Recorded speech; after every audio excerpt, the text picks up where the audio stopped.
একদিন এক ছাগলছানা তার মায়ের সঙ্গে মাঠে ঘাস খেতে গিয়েছিল। খেলতে খেলতে দেরি হয়ে গেল। অন্ধকার নামতেই ভয় পেয়ে সে কাছে এক গুহায় ঢুকে পড়ল। কিন্তু সেই গুহায় ছিল শিয়ালের বাস। শিয়াল গুহায় ঢুকেই ছাগলছানাকে দেখে খুশি হলো।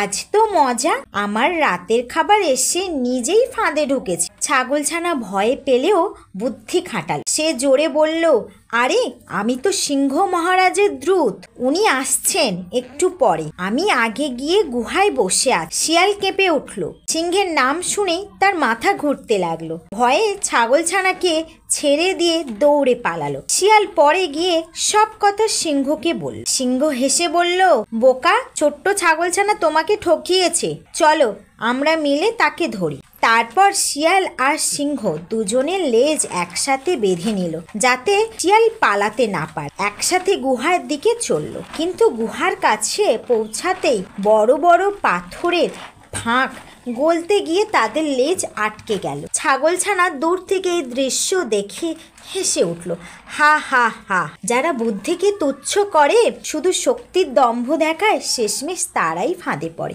এই ভিডিওটা যদি আপনাদের ভালো লেগে থাকে তাহলে আমার চ্যানেলটাকে একটা সাবস্ক্রাইব করে দিও। Thank you.